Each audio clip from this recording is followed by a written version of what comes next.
पहले हम बात कर रहे थे कि अगर किसी ऑब्जेक्ट को मिरर के आगे रख दिया जाए तो उसकी इमेज बन जाती है।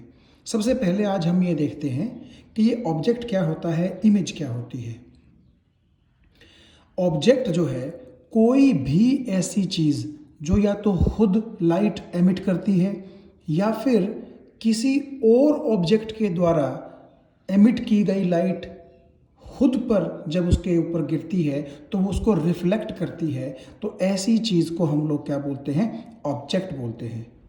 जैसे एग्जांपल के तौर पर कैंडल। अब देखिए, कैंडल जब हम जलाते हैं तो उसकी खुद की लाइट होती है, ठीक है, तो वो एक ऑब्जेक्ट है। लेकिन मून की खुद की लाइट नहीं होती। आपको पता है, अगर हम अर्थ पर मून को देखते हैं तो होता क्या है, सन से जो लाइट जाती है वो मून पर गिरती है और मून उस लाइट को फिर हमारे अर्थ तक रिफ्लेक्ट करता है। तो कुल मिलाकर के आप मिरर के सामने जिस चीज़ को रख रहे हैं तो वो चीज़ ऐसी होनी चाहिए जो या तो खुद लाइट एमिट करती हो या फिर किसी और ऑब्जेक्ट की लाइट जो उस पर पड़ रही है वो उसको अपने आप रिफ्लेक्ट करके और मिरर तक पहुंचा सके। ऐसी चीज़ को हम क्या बोलते हैं, ऑब्जेक्ट। इमेज क्या होगा? इमेज, देखिए, ऑब्जेक्ट ने जो लाइट रेज अपने अंदर से निकाल करके मिरर की तरफ भेजी हैं, भले ही वो खुद भेजी हो या फिर भले ही वो रिफ्लेक्ट की हो उसने किसी और ऑब्जेक्ट की लाइट, तो क्या होगा, जब वो लाइट मिरर तक जाएगी तो मिरर से रिफ्लेक्ट होकर के जब वो लाइट रेज वापस आएंगी तो वो एक पॉइंट पर मिलेंगी और उस पॉइंट पर जब वो मिलेंगी तो वो एक अपीयरेंस प्रोड्यूस करती हैं उस पॉइंट पर और उस अपीयरेंस को ही बोला जाता है इमेज। देखिए, अपीयरेंस का बेसिकली मतलब आप यहाँ साधारण शब्दों में मान सकते हैं कि कोई चेहरा, कोई एहसास सा प्रोड्यूस करती हैं वो। देखिए, अगर मैं मिरर के सामने एक पेन रखूँगा तो नेचुरली मिरर के अंदर जो इमेज मुझे दिखाई पड़ेगी वो पेंसिल की तो नहीं दिखाई पड़ेगी, वो पेन की ही दिखाई पड़ेगी। तो जो आपने मिरर के सामने रखा हुआ है पेन, वो ऑब्जेक्ट है और जो मिरर के अंदर आपको पेन ही नज़र आ रहा है वो उसकी इमेज है। और वो इमेज तब बनती है जब पेन से निकलने वाली लाइट मिरर के ऊपर गिरती है और मिरर के ऊपर गिरने के बाद रिफ्लेक्शन होता है और रिफ्लेक्शन होने के बाद वो जो लाइट रेज हैं वो एक कॉमन पॉइंट पर मिलती हैं कहीं ना कहीं, ठीक है। अब आप सोचेंगे कि पेन कैसे लाइट एमिट कर सकता है। देखिए, पेन लाइट एमिट नहीं करता है, लेकिन अगर आप देखें, अगर मैं मान के चलूं कि मैं बाहर एक्सपेरिमेंट कर रहा हूं ये चीज़, तो सन की लाइट पेन के ऊपर पड़ती है और पेन उस सन लाइट को मिरर की तरफ क्या कर देता है, रिफ्लेक्ट कर देता है। ऐसा मैं इसलिए बोल रहा हूं क्योंकि आप मान के चलिए कि अगर मैं उसी मिरर को एक अंधेरे कमरे में ले जाऊं तो क्या अंधेरे कमरे में मुझे पेन की इमेज नज़र आ जाएगी? मिरर के अंदर नहीं आएगी। क्यों नहीं आएगी? क्योंकि अंधेरे का मतलब है कि कोई लाइट वहाँ है ही नहीं जो आपके पेन के ऊपर गिरे और गिर करके फिर मिरर की तरफ चले और मिरर की तरफ चलने के बाद वो इमेज बनाए। तो इसीलिए हम बोलते हैं कि पेन जो है वो लाइट को रिफ्लेक्ट करता है, भले ही वो सनलाइट हो या कोई और लाइट हो। अब हम देखते हैं nature of the image and representation of image and object. देखिए, मान लीजिए ये जो मैंने आपको छोटा सा एक कार्टून दिखा रखा है, इसकी मुझे इमेज बनानी है। तो ये इसका हेड है और ये इसके पाँव हैं। तो हम किसी इंसान को जब फिज़िक्स में ड्रॉ करने लगते हैं और ख़ास तौर पर जो हम अभी चीज़ें पढ़ रहे हैं, ऑप्टिक्स मतलब कि लाइट से संबंधित जो फिनोमिना हम पढ़ रहे हैं, उनके अंदर हम एग्जैक्ट इंसान नहीं बनाएंगे। हम इस तरह से एक एरो हेड ऊपर की तरफ बना देंगे और ये चीज़ बेसिकली किसको रिप्रेजेंट करेगी, एक ऑब्जेक्ट को। जैसे ये हेड है तो हेड को रिप्रेजेंट करेंगे हम एरो की हेल्प से और फीट पर हम कुछ भी नहीं लगाएंगे। ये ठीक है जी, ओ का मतलब ऑब्जेक्ट है। और देखिए, ये इसकी इमेज है। सपोज कर लीजिए कि दोनों इक्वल साइज के हैं, तो जो इमेज है क्या वो, आप देखिए, ज़रूरी है कि इक्वल साइज की हो। हम आगे आने वाले जो सबसीक्वेंट सेक्शंस हैं उनमें देखेंगे कि इमेज जो है वो साइज़ में ऑब्जेक्ट के बराबर भी हो सकती है, उससे छोटी भी हो सकती है और उससे बड़ी भी हो सकती है। स्मॉल साइज़ अगर इमेज का होगा तो उसको हम डिमिनिश्ड भी बोल देंगे। आपको फीलिंग कुछ आ रही होगी, डिम डिम डिम का मतलब कम, तो कम साइज़ है इसका। और लार्ज साइज अगर इमेज का होगा, जैसा कि आप यहाँ देख सकते हैं, तो उसको हम बोल लेंगे कि इमेज इज एनलार्ज्ड, ठीक है, बस ये चीज़ आप ध्यान रखें कि किसी भी ऑब्जेक्ट को हम एक खड़े हुए एरो के रूप में रिप्रेजेंट करते हैं। जो नीचे वाली चीज़ है वो फीट रिप्रेजेंट करेगी और जहां ऊपर एरो लगा हुआ है वो चीज़ हेड को रिप्रेजेंट करेगी।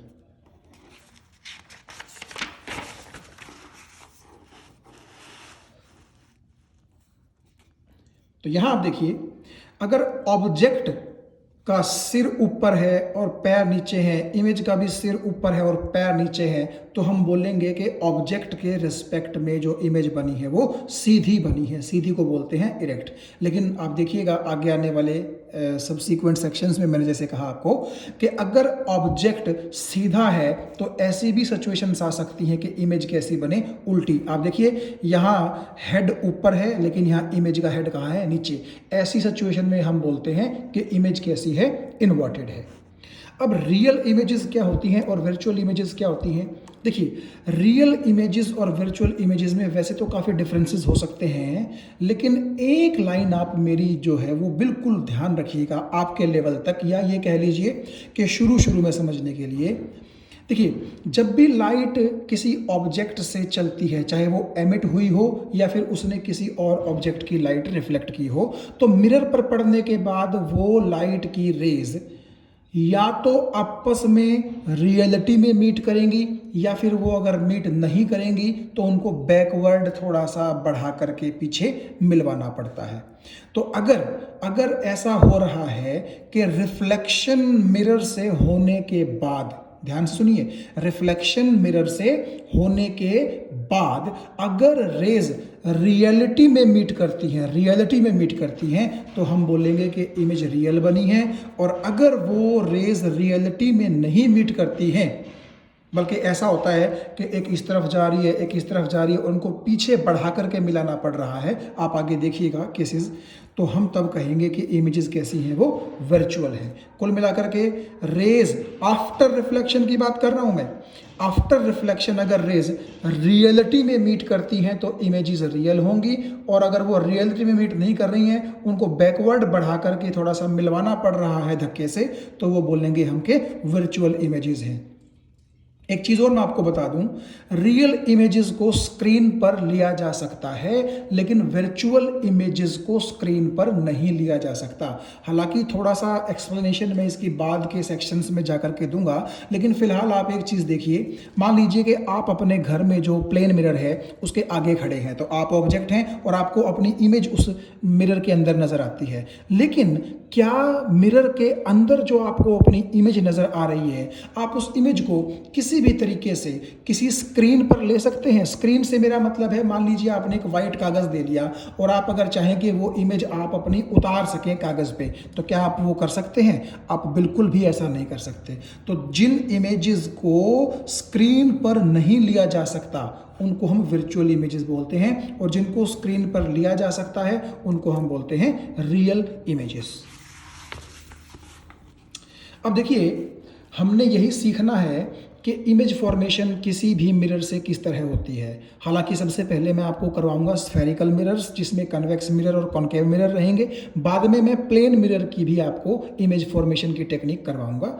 उसके लिए कुछ रूल्स हैं, वो आप ध्यान से सुनिएगा। सिर्फ अभी आप सुनिएगा, क्योंकि इन रूल्स में हो सकता है आपको ये समझ अभी ना आए कि कहा क्या जा रहा है। जब मैं बाद में इमेज फॉर्मेशन आपको करवाऊंगा तब आपको ये रूल एक एक करके बड़े आराम से समझ में आ जाएंगे। देखिए, सबसे पहला जो काम करना होता है, चाहे वो कॉन्वेक्स मिरर हो या कॉन्केव मिरर हो, हमें उसका प्रॉपर डायग्राम बनाना पड़ता है। डायग्राम बनाने के बाद हमें उसकी कोटिंग दिखानी पड़ती है कि ये कॉन्वेक्स है कि कॉन्केव है। और उसके बाद हम उसकी प्रिंसिपल एक्सिस खींचते हैं। प्रिंसिपल एक्सिस खींचने के बाद उसके pole, centre of curvature, focus etcetera जो पॉइंट्स हैं वो हम मार्क कर देते हैं। उसके बाद मैंने लिखा है कि हमेशा ऑब्जेक्ट को प्रिंसिपल एक्सिस के ऊपर सीधा खड़ा किया जाता है। यानी कि अगर मैं ये मान लूँ कि ये प्रिंसिपल एक्सिस है तो ऑब्जेक्ट को इसके ऊपर बिल्कुल इस तरीके से सीधा खड़ा किया जाता है। आप समझ जाएंगे थोड़ी सी देर के बाद कि मैं क्या बोल रहा हूँ। थर्ड पॉइंट है मेरा कि जो आपने मान लीजिए ये कहा कि ये प्रिंसिपल एक्सिस है और ये इसके ऊपर ऑब्जेक्ट है, तो ये ऑब्जेक्ट का जो टॉप है यहाँ से एक रे लेकर के चलेंगे हम, जो प्रिंसिपल एक्सिस के क्या होगी, पैरेलल होगी और फिर जब ये मिरर पर पड़ेगी तो हमें इसका रिफ्लेक्टेड पाथ भी बनाना पड़ेगा। और इस रे के अलावा जो बाकी रेज होंगी वो भी हम ऑब्जेक्ट के टॉप से ही उठाएंगे और उनको हम क्या करेंगे, प्रिंसिपल एक्सिस के पैरेलल ना लेकर के कभी दिल करेगा तो फोकस के अंदर से पास करवा देंगे, कभी दिल करेगा तो सेंटर ऑफ कर्वेचर के अंदर से पास करवा देंगे, कभी दिल करेगा तो पोल पर पास करवा देंगे और फिर उन इंसिडेंट रेज का भी हम क्या ड्रॉ करेंगे, रिफ्लेक्टेड पाथ। घबराइए मत, आगे आपको सब चीज़ें समझ में आ जाएंगी कि क्या बोला जा रहा है। उसके बाद क्या होगा, पांचवा पॉइंट आप देखिएगा कि रिफ्लेक्शन के बाद जो ये सभी पिछली रेज मैंने मेंशन की हैं, चाहे वो प्रिंसिपल एक्सिस के पैरेलल वाली हो या बाकी तीन चार जो भी रेज हैं वो रही हो, तो सभी रेज जो हैं जब मिरर पर गिरेंगी, उसके रिफ्लेक्टिंग सरफेस पर गिरेंगी तो नेचुरली रिफ्लेक्शन होगा। और रिफ्लेक्शन के बाद वो सभी रेज आप देखिएगा एक कॉमन पॉइंट पर मिलेंगी और उस कॉमन पॉइंट को ही क्या कहा जाएगा, इमेज। ठीक है, तो नेचुरली अगर जो रेज हैं आपने किसी ऑब्जेक्ट के हेड से कंसीडर की हैं कि वो चली हैं, तो नेचुरली जब वो रिफ्लेक्शन के बाद मिलेंगी तो इमेज भी किसकी बनेगी, हेड की ही बनेगी। अब आगे है ऑब्जेक्ट एट इन्फिनिटी का क्या कॉन्सेप्ट है। देखिए ये जो मैं आपको पिछले 3-4 पेजेस से ये चीज़ें बता रहा हूँ, इमेज फॉर्मेशन में इनका अहम योगदान है। इस टर्मिनोलॉजी को आप इमेज फॉर्मेशन के वक्त यूज भी करेंगे और आप अच्छे से समझ भी जाएंगे। देखिए ऑब्जेक्ट एट इन्फिनिटी का सिंपल सा मतलब होता है कि जब मैं बोलता हूं ना कि ऑब्जेक्ट इन्फिनिटी पर है, तो इसका मतलब यह है कि उससे जो रेज चली आ रही हैं वो जब मिरर के रिफ्लेक्टिंग सरफेस पर गिरेंगी तो वो रेज प्रिंसिपल एक्सिस के भी और खुद भी सारी की सारी आपस में क्या होंगी, पैरेलल होंगी, ऑलमोस्ट पैरेलल होंगी, लेकिन हम मान के चलते हैं कि पैरेलल ही होंगी। आपको समझ में चीज़ें आ जाएंगी। देखिएगा, मान लीजिए मैं ये कह रहा हूं कि ऑब्जेक्ट इन्फिनिटी पर है, तो इस बात का मैं आपको ये मीनिंग समझाना चाह रहा हूं कि जब भी मैं बोलूं कि ऑब्जेक्ट इन्फिनिटी पर है तो आप ऑटोमेटिकली आपके दिमाग में ये चीज़ आनी चाहिए कि उस ऑब्जेक्ट ने या तो खुद लाइट रेज एमिट की हैं या फिर किसी और चीज़ ने उसके ऊपर लाइट डाली है और उसने वो लाइट रेज को क्या किया है, रिफ्लेक्ट किया है। मगर मिरर तक पहुंचते पहुंचते वो रेज खुद भी पैरेलल हो जाएंगी और principal axis of the mirror के भी वो क्या हो जाएंगी, पैरेलल हो जाएंगी। ये होता है जी बिल्कुल सिंपल मीनिंग इन्फिनिटी का।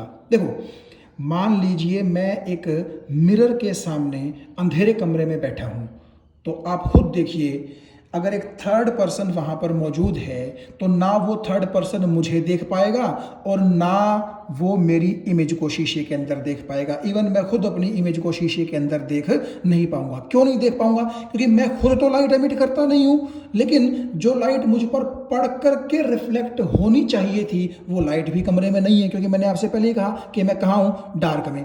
लेकिन आप सपोज कीजिए कि मैं एक ग्राउंड में बैठा हूं और मेरे ग्राउंड में बैठने के बाद मेरे सामने एक जो है शीशा लगा दिया गया है, प्लेन मिरर लगा दिया गया है और वहां पर सनलाइट है, तो क्या होगा? सपोज कीजिए कि ये मैं हूं, तो आप देखिए पूर्व पश्चिम उत्तर दक्षिण ऊपर नीचे हर दिशा से मैं नजर आ जाऊंगा। इसका सीधा सीधा मतलब ये है कि जब सनलाइट मेरे शरीर के ऊपर पड़ती है तो मेरा शरीर सनलाइट को हर डायरेक्शन में क्या कर देता है, रिफ्लेक्ट कर देता है। देखिएगा, जब ये सपोज कीजिए ये सन है और ये सन से लाइट मेरे ऊपर आ गई, तो जैसे ही मेरी बॉडी पर लाइट टकराई तो मैंने क्या किया, मेरी खुद की तो रोशनी है नहीं, तो जो सनलाइट मेरे ऊपर पड़ी वो लाइट मैंने दाएं बाएं आगे पीछे ऊपर नीचे चारों डायरेक्शंस के अंदर क्या कर दी, रिफ्लेक्ट कर दी। तो नेचुरली अगर कोई मिरर यहाँ पर रखा हुआ है, यहाँ पर रखा हुआ है, तो ये जो रेज जाएंगी इस साइड वो मिरर से क्या करेंगी, रिफ्लेक्शन फेस करेंगी और रिफ्लेक्शन फेस करने के बाद मिरर के अंदर मेरी क्या बनाएंगी, इमेज बनाएंगी और वो इमेज मैं क्या कर सकता हूँ, देख सकता हूँ। तो मैं क्यों देख पाया इमेज को?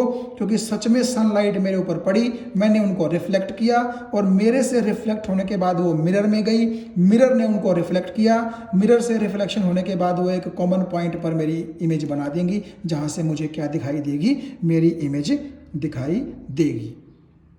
ठीक है। आप इस चीज़ को बड़े आसानी से समझ सकते हैं कि जब ऑब्जेक्ट इन्फिनिटी पर होता है, देखिए इन्फिनिटी का बेसिकली कॉन्सेप्ट ये है कि बहुत दूर है ऑब्जेक्ट। अब आप एक चीज़ मानिए कि जैसे अगर मैं कहूँ कि सन है, तो सन जो है वो अर्थ से बहुत दूर है। और अगर मैं बोलूं कि मुझे तो ऐसा लगता है कि सन इन्फिनिटी पर है, तो बिल्कुल है इन्फिनिटी पर। क्यों इन्फिनिटी पर है? क्योंकि मैं कितनी हाइट का हूँ, सपोज कीजिए कि मैं 6 फीट का हूँ। तो अगर मैं 6 फीट का हूँ तो सन की तो जो डिस्टेंस है अर्थ से वो बहुत ज़्यादा है, तो मेरी डायमेंशन, मेरी साइज़ के मुकाबले में सन इतनी दूर है कि ऑलमोस्ट मैं क्या बोल सकता हूँ कि सन कहाँ है, इन्फिनिटी पर है। और देखिए आप इस तरीके से बड़े आसानी से समझ सकते हैं, जैसे कि मैंने यहाँ आपको डायग्राम में दिखाया है। जब सन से ये लाइट रेज निकलती हैं इस तरफ इस तरफ इस तरफ इस तरफ हर तरफ, तो आप देख सकते हैं कि एक रे नीचे की तरफ आ रही है, एक रे इस तरफ जा रही है, दोनों के बीच का डिस्टेंस लगातार बढ़ता जा रहा है ना। लेकिन अर्थ तक आते आते फिर मैं क्यों बोल रहा हूं कि वो रेज पैरेलल हो गई हैं? देखो, अगर आप अर्थ को आधा आधा बांट दें तो आपको पता है कि जो हिस्सा अर्थ का सन के सामने होता है वहां पर तो होता है दिन, और उसके पिछले वाले हिस्से में क्या होती है, रात। जैसे इंडिया में जिस वक्त दिन होता है तकरीबन उस टाइम अमेरिका में क्या होती है, रात होती है, एंड वाइस वर्सा। तो आप ये देखिए कि भले ही ये सनलाइट इधर जा रही है, नीचे की तरफ जा रही है, इधर आ रही है, लेकिन हमें ऐसा लगेगा, क्योंकि सन बहुत दूर है, तो हमें ऐसा लगेगा कि ये जो लाइटेड हिस्सा है अर्थ का, आधी अर्थ का लाइटेड हिस्सा, आपको ऐसा लगेगा कि ये बिल्कुल समान ब्राइटनेस से, इक्वल ब्राइटनेस से चमक रहा है। तो आपको ऐसी फीलिंग आएगी कि हर जगह अगर ब्राइटनेस एक जैसी है तो शायद रेज कैसी आई होंगी, अर्थ के ऊपर पैरेलल आई होंगी। तो इस तरह से आप अंदाजा लगा सकते हैं। हालांकि मैंने एक शब्द का यूज किया था ऑलमोस्ट, क्योंकि आपको पता है कि यहां पर ब्राइटनेस बहुत ज्यादा होगी, और जैसे जैसे हम थोड़ा सा ऊपर या फिर थोड़ा सा नीचे की तरफ आएंगे तो ब्राइटनेस थोड़ी सी कम हो जाएगी। लेकिन हम ऑलमोस्ट ऐसे मान सकते हैं कि आधी की आधी अर्थ पर बड़ी अच्छी ब्राइटनेस है। तो हमें ऐसा लगेगा कि जैसे जो सन से रेज आ रही हैं वो बिल्कुल पैरेलल चल के आ रही हैं, और उन्होंने समान रूप से, इक्वल रूप से पूरी अर्थ को क्या किया है,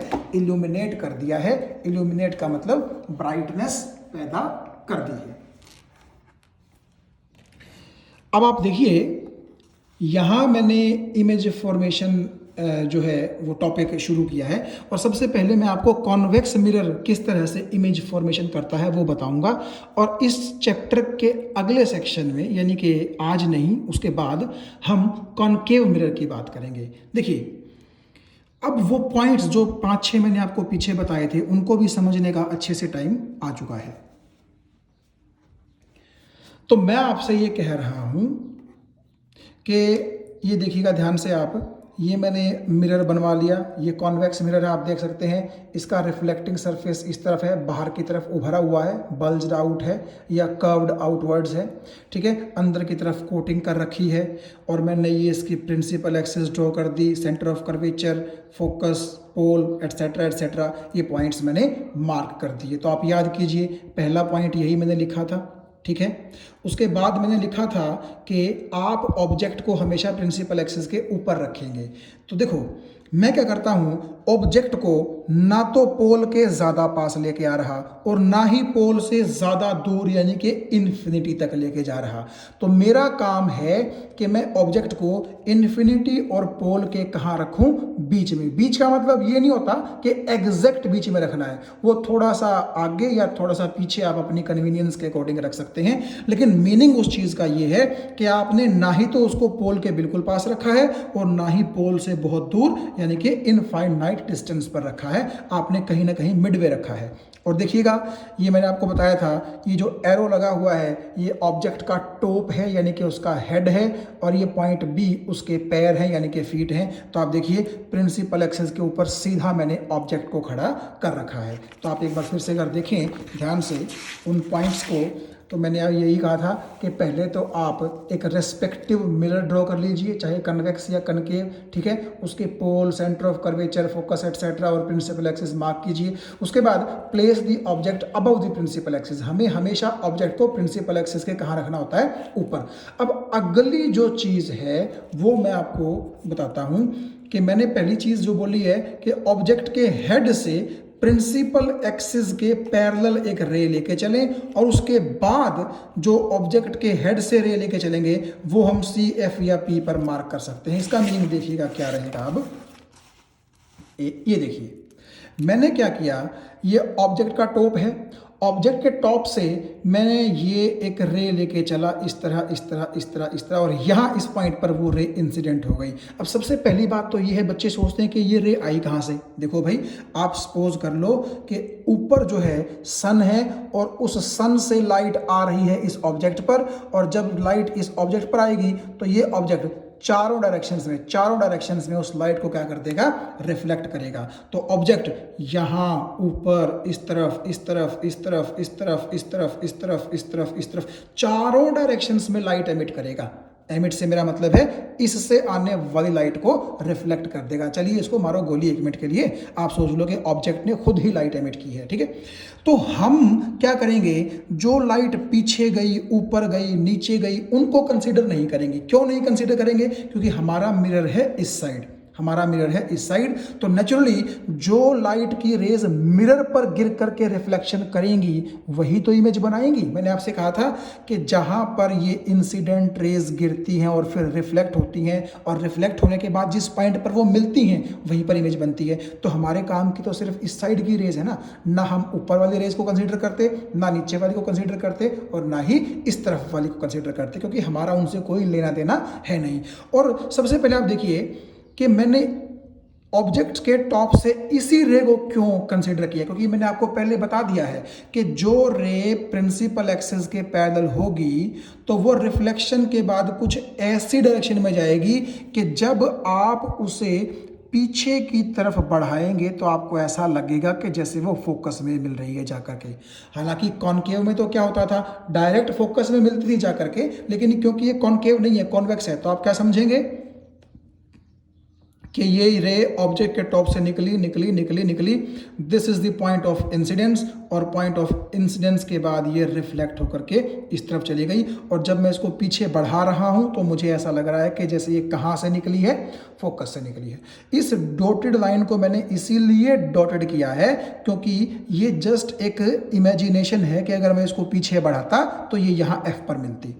यहाँ वो बात नहीं है कि आप इस पॉइंट को सी से मिलाएं और फिर आई आर बनाएं, वो मैं आपको बात पहले बता चुका हूँ, इतना डीप में अब जाने की ज़रूरत नहीं है, ठीक है जी। तो पहली रे ऐसे आई और रिफ्लेक्ट होकर के यूँ चली गई, और पीछे जब आप उसको बढ़ाएंगे तो ऐसा लगेगा कि वो जैसे कहाँ मिल रही है, फोकस पे। ओके, दूसरी चीज मैंने आपसे कही थी कि प्रिंसिपल एक्सिस के पैरेलल वाली रे का हिसाब किताब करने के बाद, हिसाब किताब का मतलब वो एमिट हो गई, रिफ्लेक्ट हो गई और फोकस से आती हुई हमने दिखा भी थी।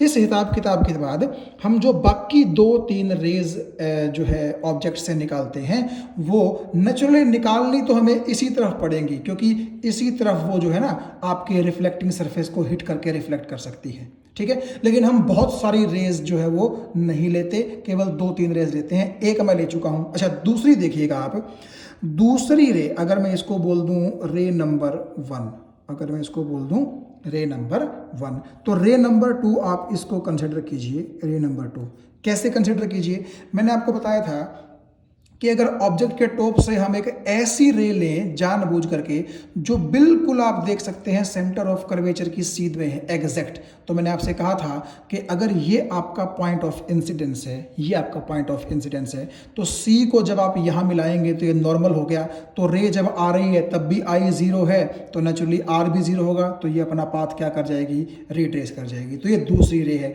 पहली रे यहाँ पढ़ करके ऊपर चली गई और दूसरी रे ऐसे आकर के और ए इसी तरफ यूं चली जाएगी, ए आगे की तरफ, ठीक है जी।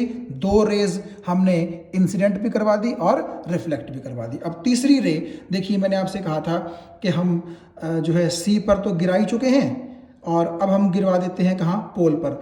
तो ये देखो, ये जो रे है ये चलते चलते, इसको आप रे नंबर 3 बोल सकते हैं, इसको आप रे नंबर 3 बोल सकते हैं। तो रे नंबर 3 चलती चलती कहाँ इंसिडेंट हुई, पी पर, तो पी को सी से मिलाइए, प्रिंसिपल एक्सिस ही इसके लिए किसका काम करेगी, नॉर्मल का। ये जितना आई है उतना आर है, तो इस तरफ रिफ्लेक्ट हो गई। मतलब डीप में जाने की जरूरत नहीं है, मैंने इसीलिए आपको पहले दिन बोला था कि उन चीज़ों को समझ लो और इनको आप डायरेक्ट याद रख सकते हैं, ठीक है जी।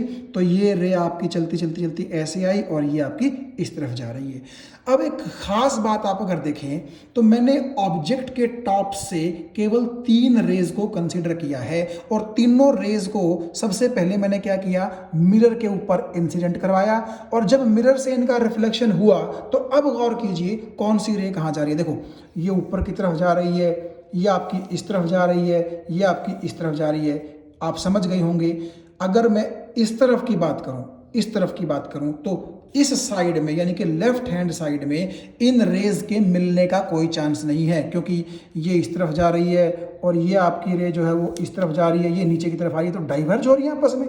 तो मैंने तो ये कहा था कि जहां रेज रिफ्लेक्शन के बाद मिलती हैं, मिरर से रिफ्लेक्शन के बाद जहां मिलती हैं वही इमेज बनती है, लेकिन ये तो नहीं मिल रही। तो अब क्या किया जाएगा, अब किया ये जाएगा कि इनको आगे की तरफ तो मिलना है नहीं कहीं, तो आप इनको बैकवर्ड डायरेक्शन में पीछे बढ़ाइए। तो जब आप इसको पीछे बढ़ाएंगे कुछ इस तरीके से, और जब आप इसको पीछे बढ़ाएंगे रे नंबर 2 को कुछ इस तरीके से, और इसको रे नंबर 3 को जब आप पीछे बढ़ाएंगे कुछ इस तरीके से, आप देख सकते हैं कि तीनों रेज यहाँ पर इस पॉइंट पर मिल रही हैं। तो नेचुरली आपकी ये चीज़ क्या बन जाएगी, इमेज बन जाएगी। और इसको मैंने वर्चुअल इमेज, आप समझ गए होंगे किस लिए बोला है, क्योंकि ये तीनों रेज रियलिटी में कहाँ मीट कर रही हैं भाई, इनको तो पीछे बढ़ा करके धक्के से मीट करवाना पड़ा है आपको। तो क्योंकि ये रेज रियल में मीट नहीं कर रही, रियलिटी में मीट नहीं कर रही, धक्के से इनको पीछे बढ़ा करके मीट करवाना पड़ रहा है, तो मैंने आपसे कहा था कि ऐसी इमेजेस क्या कहलाती हैं, वर्चुअल। और क्योंकि आपकी ये 1 2 3 रेज ऑब्जेक्ट के हेड से चली थी, तो नेचुरली जो पॉइंट ए प्राइम है ये क्या होगा, ये ऑब्जेक्ट का हेड ही तो होगा। तो पहले भी हेड प्रिंसिपल एक्सिस के ऊपर था, अब भी हेड प्रिंसिपल एक्सिस के ऊपर है। इसका मतलब है कि इमेज कैसी बनी है, इरेक्ट बनी है। इरेक्ट का मतलब है कि अगर ऑब्जेक्ट का जो चेहरा है, जो फेस है, जो मुंह है, वो प्रिंसिपल एक्सिस से ऊपर है, तो इमेज का भी मुंह कहाँ दिखाई दे रहा है आपको, प्रिंसिपल एक्सिस से ऊपर है। ठीक है। सिमिलरली हर एक पॉइंट से बहुत सारी रेज निकलेंगी और यहाँ पर इमेज आपकी पूरी बन जाएगी। जैसे इस पॉइंट की इमेज यहाँ बन जाएगी, इस पॉइंट की इमेज यहाँ बन गई, बीच वालों की इमेज यहाँ बन जाएगी। लेकिन एक चीज़ आप गौर से देख सकते हैं कि ए प्राइम पॉइंट से जब मैं ये परपेंडिकुलर ड्रॉ करता हूँ नीचे की तरफ, एक ये परपेंडिकुलर ड्रॉ करता हूँ और आपको ये छोटे से तीर के निशान दिखाई दे रहे होंगे कुछ ऐसे, देखिएगा ऐसे, ये इस तरह से, इसको मैंने बोला है ए प्राइम और इसको मैंने बोला है बी प्राइम। तो अगर ए भी आपका ऑब्जेक्ट है तो ये ए प्राइम बी प्राइम आपके लिए किसका काम करेगी, इमेज का काम करेगी। ठीक है। तो आप देख सकते हैं कि ऑब्जेक्ट का साइज बड़ा है मगर इमेज का साइज छोटा है, तो आपकी इमेज का नेचर कैसा है, डिमिनिश्ड।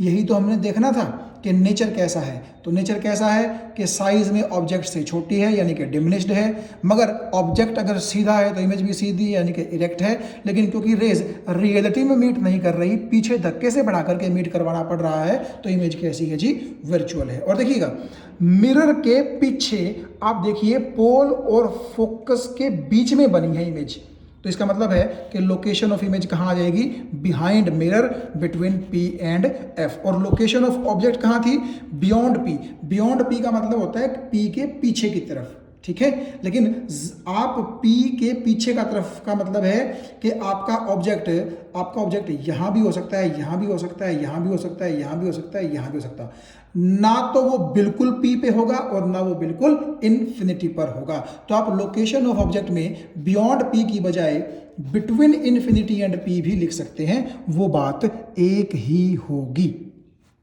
तो आप फिर से देखिएगा कि ऑब्जेक्ट के टॉप से जो 3 रेज निकली, उन तीनों रेज का एक ही मीटिंग पॉइंट है कॉमन। हालांकि ये मीटिंग पॉइंट नहीं है, हमने इनको पीछे धक्के से बढ़ा करके मीट करवाया है। ठीक है। लेकिन इतना चीज ध्यान रखिएगा कि जहां पर भी मीट होती है या फिर मीट धक्के से करवानी पड़ती है, इमेज वहीं बनती है। तो नेचुरली क्योंकि ये चेहरे से, हेड से निकली थी रेज, तो नेचुरली ये भी क्या होगा, हेड होगा।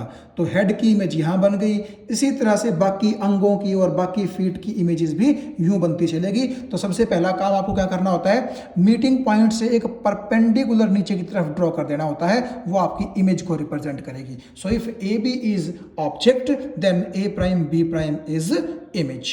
ठीक है जी। आप देख सकते हैं छोटी सी इमेज है, इरेक्ट है, वर्चुअल है, और इसकी लोकेशन कहाँ है? मिरर के पीछे, between P and F। Mirror के पीछे का क्या मतलब है? देखिए, जिस तरह प्लेन मिरर में आपको लगता है कि आपकी इमेज मिरर के अंदर, मिरर के पीछे कुछ अगर आपको फीलिंग आ रही हो, अंदर बोल लीजिए या पीछे बोल लीजिए, ऐसी कुछ फीलिंग है, तो सेम आपको कॉन्वेक्स मिरर में भी लगेगा कि जैसे मेरी शक्ल जो है वो मिरर के अंदर बनी हुई है, मिरर के पीछे की तरफ बनी हुई है। ठीक है जी बात। तो आप एक बार ध्यान से देखिएगा, अब शायद आपको समझ में आ जाएंगे ये जो पॉइंट्स मैंने कहे थे। पहला पॉइंट क्या कहा था मैंने, आप ये देखिए कि जो रे है वो टॉप ऑफ द ऑब्जेक्ट से और प्रिंसिपल एक्सिस के पैरेलल जो है वो चलवानी है और फिर उसका रिफ्लेक्टेड पाथ ड्रॉ करना है, यानी कि रिफ्लेक्शन के बाद। फिर उसके बाद आप सेकंड रे, थर्ड रे वगैरह वगैरह जो भी है वो आप CPF से जो है वो कर सकते हैं और उनका रिफ्लेक्टेड पाथ भी आप क्या कर सकते हैं, ड्रॉ कर सकते हैं। और फिर मैंने क्या कहा था कि सभी पिछली जो रेज हैं will meet at a common point, जो कि आपके केस में ये आप देखिएगा ये A' पॉइंट है, यहाँ मिल गई है ना, and it will be called image. And because all these rays started from the top of the object or the head, so image will also be of head। भाई जब images जब raise आपकी head से चली हैं तो image पैर की थोड़ी ना बन जाएगी, ठीक है। और फिर हम क्या कहेंगे, now find the nature of the image form. Image तो आपने बना ली, बस उसके बाद आपका काम क्या है कि उस इमेज का नेचर कैसा है वो आप लोग फाइंड कर लें, ठीक है। अब एक चीज और ध्यान रखिएगा आप, कई बुक्स में आपको क्या होगा, 3 रेज की बजाय केवल 2 रेज ही मिलेंगी। वो ऐसा करते हैं इसलिए क्योंकि आप देखिए, पहली रे रिफ्लेक्ट होकर के गई, दूसरी रे रिफ्लेक्ट होकर के गई, तीसरी रे रिफ्लेक्ट होकर के गई। जब मैंने इमेज फॉर्मेशन के लिए तीनों को बढ़ाया तो आप शायद देख सकते हैं कि तीनों मिली तो केवल एक ही पॉइंट पर है ना, ठीक है। तो एक बात आइए, 2 रेज जहां मिल रही हैं, क्योंकि तीसरी रे भी वहीं मिल रही है आकर के, तो नेचुरली जहां 2 रेज मिलेंगी तो मैं ऐसा भी बोल सकता था कि यहीं पर इमेज बनेगी, मुझे तीसरी रे की ज़रूरत ही नहीं थी। इसीलिए समय बचाने के लिए, वक्त बचाने के लिए और आपको ज़्यादा रेज ना ड्रॉ करनी पड़े, ठीक है, तो इसलिए कई बुक्स वाले लोग क्या करते हैं, वो केवल 2 रेज ही लेते हैं और उन्हीं रेज का जहां इंटरसेक्शन होता है वहीं इमेज वो लोग बना करके दिखा देते हैं, ठीक है। हाँ, वो आप चाहें तो ये ले लीजिए, ये ले लीजिए, ये ले लीजिए, कोई भी ले लीजिए, आप बस आप आसानी महसूस करें वो रेज आप लीजिएगा उसमें, ठीक है। तो आगे हम ऐसा ही करेंगे, 3, 4, 5, 6, 7, 8 रेज ना लेकर के केवल 2 रेज लेने की ही कोशिश करेंगे, क्योंकि जहां 2 रेज मिलेंगी नेचुरली वहीं पर सब रेज मिलती हैं। आपके सामने है उदाहरण, प्रूफ आपके सामने है, क्योंकि जहां पर ये रे नंबर 1 और रे नंबर 2 रिफ्लेक्ट होकर के मीट हुई है वहीं पर रे नंबर 3 भी मीट हुई है। सिमिलरली आप चाहे कितनी भी रेज यहां पर फॉर्म कर लीजिए, बस रूल अच्छे से लगाइए रिफ्लेक्शन के और उसके बाद आप देखेंगे कि वो रेज आपको यहीं पर मिलती हुई नजर आएंगी। इसीलिए ज़्यादा रेज ड्रॉ करनी क्यों, इतना टाइम खराब करना क्यों, सिर्फ 2 रेज लेकर के हम काम चला सकते हैं, ओके। अब इसका अगला केस, यानी कि कॉन्वेक्स मिरर में आपने ये केस तो देख लिया कि जब ऑब्जेक्ट इन्फिनिटी और P के बीच में लाई करता है तो आपकी इमेज कहाँ बनती है, कैसी बनती है। अब एक केस और है यहाँ पर, अगर मैं एक काम करूँ, ऑब्जेक्ट को पीछे ले जाऊं, पीछे ले जाऊं, पीछे ले जाऊं, पीछे ले जाऊं इन्फिनिटी पर, यानी when object lies at infinity, तो उसमें क्या होगा, मैंने आपको पहले ही बता दिया कि आप ये मान के चलिए कि जब ऑब्जेक्ट इन्फिनिटी पर होता है तो क्या होता है, रेस चलते चलते चलते जब तक मिरर तक पहुंचती हैं, जब तक मिरर तक पहुंचती हैं तो वो क्या हो चुकी होती हैं, पैरेलल, ठीक है। आप देखिएगा अगला केस, यहां आप देख सकते हैं, ये देखिएगा, तो यहां आपको साफ साफ नजर आ रहा होगा कि ये एक ऑब्जेक्ट है इन्फिनिटी पर, तो उससे जो रेज हैं वो कैसी आ गई हैं, पैरेलल। देखिए ये फर्स्ट रे रिफ्लेक्ट होकर के ऊपर चली गई, आप अब लॉज ऑफ रिफ्लेक्शन लगा सकते हैं, ये रे रिफ्लेक्ट होकर के आपकी नीचे की तरफ आ गई, लेकिन ये रे आप देखिएगा यूं चली और इसने अपना पाथ रिट्रेस कर दिया। क्यों? क्योंकि जब ये पोल पर गिरी तो इंसिडेंस पॉइंट आपका पोल हो गया और ये आपका सेंटर ऑफ कर्वेचर, सॉरी मैं लिखना भूल गया था। तो सी को जब आप पी से मिलाएंगे तो प्रिंसिपल एक्सेस ही इसके लिए किसका काम करेगी, किसका काम करेगी, बोलिए बोलिए, हाँ आपका नॉर्मल का काम करेगी, ठीक है। तो नॉर्मल के पैरेलल ये आ रही थी तो आई जीरो था, तो नेचुरली आर भी कितना होगा, जीरो। तो आप देखिएगा रिफ्लेक्शन के बाद एक रे नीचे गई, एक रे ऊपर गई, एक रे इस तरफ गई, तो यहाँ तो इनका मिलना संभव है नहीं। अब नहीं है तो नेचुरली पीछे बढ़ा दो इनको। तो पीछे बढ़ाने का मतलब है इसको ऐसे बढ़ा दीजिए, इसको ऐसे बढ़ा दीजिए, इसको ऐसे, एफ पे मिल गई तो एक आपको बिंदु सा, पॉइंट सा मिलेगा। इसका मतलब है कि जैसे पीछे आप देखिएगा फिर भी आपको इमेज का थोड़ा बहुत साइज तो देखने लायक मिल गया था, लेकिन यहाँ पर कैसा मिला आपको साइज, बिल्कुल पॉइंट जैसा। तो या तो आप इसमें लिख सकते हैं कि इमेज जो फॉर्म होगी वो हाईली डिमिनिश्ड होगी। हाईली डिमिनिश्ड का मतलब बहुत ही छोटी, या आप उसको पॉइंट साइज्ड लिख सकते हैं, ठीक है। और देखिए जैसे पिछले केस में आप देख सकते हैं इमेज इरेक्ट और विर्चुअल बनी थी, यहाँ पर भी विर्चुअल और इरेक्ट ही होगी, क्योंकि कॉन्वेक्स मिरर की ये प्रॉपर्टी है कि इससे इमेज हमेशा विर्चुअल और इरेक्ट ही बनेंगी। क्योंकि कई बच्चे पूछ लेते हैं ना कि इतनी छोटी सी इतनी छोटी सी इमेज का हमें क्या पता चलेगा कि वो सीधी है कि कैसी है, ठीक है, उल्टी भी तो हो सकती है, लेकिन नहीं, कॉन्वेक्स मिरर से हमेशा जो इमेजेस हैं वो कैसी बनती हैं, इरेक्ट ही बनती हैं और विर्चुअल बनती हैं। और एक पॉइंट और मैं आपको बता दूं,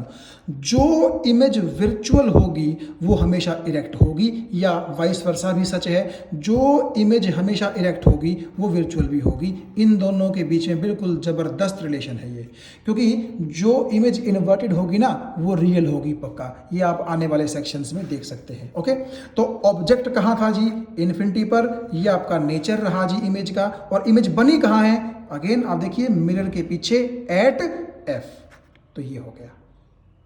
इस तरह आप अपने आप खुद प्रैक्टिस कर सकते हैं। कॉनकेव मिरर के केसेस लेकर के मैं आपसे फिर मिलूंगा। Thank you.